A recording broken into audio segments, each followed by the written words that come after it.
So every year, me and Lily do sewing every summer. And this year, our first project is going to be a um, pantsuit and a blouse. So the first thing we did was we got this white shirt from a thrift store in Odessa, and it's just a regular plain white shirt. I think it's like an extra large actually. No, it's just a large. But we're gonna transform this into a blouse, and then we bought some knit print, some stretchy knit from Joann's Fabric, and we bought roughly like 3.5 yards. I'm hoping that I'll have some material left over to possibly make me a blouse out of this, but if not, then whatever's left over we're probably going to make into like a headband piece, or maybe try to incorporate it into the shirt. But we're planning to make some stovepipe pants. So we got this sewing pattern.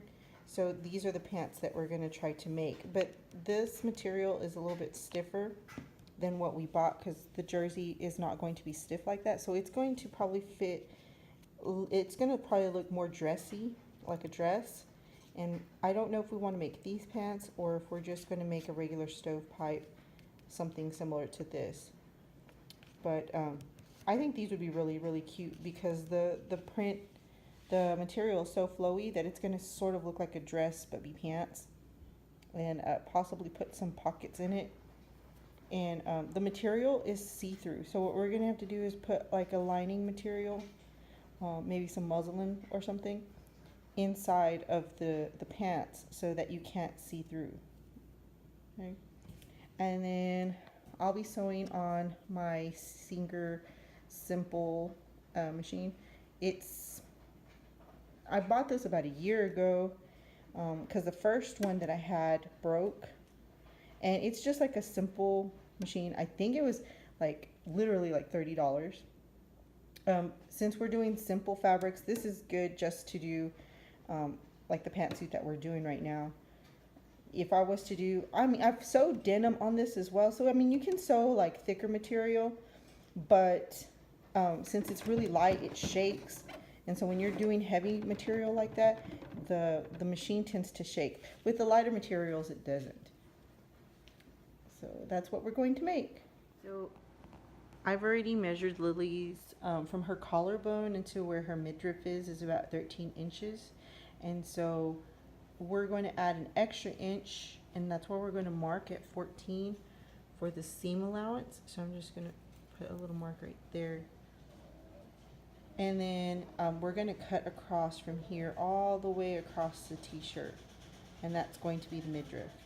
So with my rotary cutter, I just cut along from the 13-inch mark down all the way across, allowing 1 inch for seam allowance.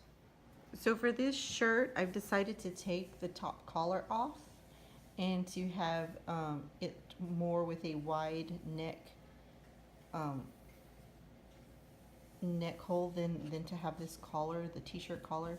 It'll look more like a blouse and less like a t-shirt if I take this off, and it'll be more flattering on the shoulders, and it won't look so boxy. So I'm going to take that off with my seam ripper, and right there where there is another stitch, that's probably where I'm just going to restitch it back together. So this is the crop top finished. As you can see, I did a double stitch for the hem so it'll lay flat. Cuffed sleeves. The sleeves were actually like longer to about here, and I cut them off and then cuffed them, and then double stitched the cuff down, and then we took off the collar. So now I just went to the first stitching, and that's it. And it looks really big, but we wanted it to be kind of like a loose fitting crop top.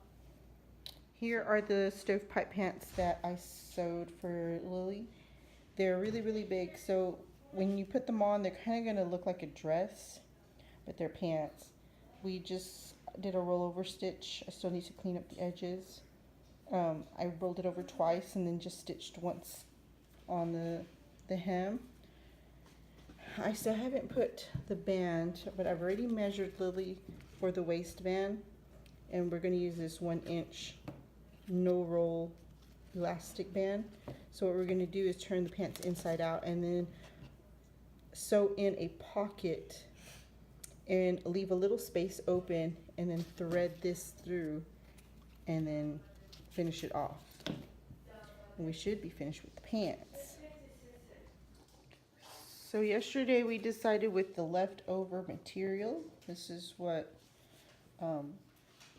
was a piece that was left over. I have quite a bit of material left over, but this one long piece that's here, we're going to make a sash for the top of the pants. And so I tried the pants on her, and they look great just the way that they are, but we both feel that they sort of look pajama-ish. So what we're going to do is make like a belt sash to make it look a little bit more dressy.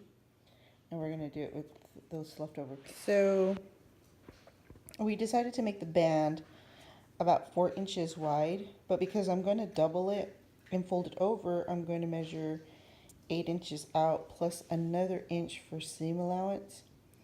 And then what we did was just mark across. See, there's one mark, there's another, and I'm just going to mark all the way across and then just cut one huge strip of this material for the band.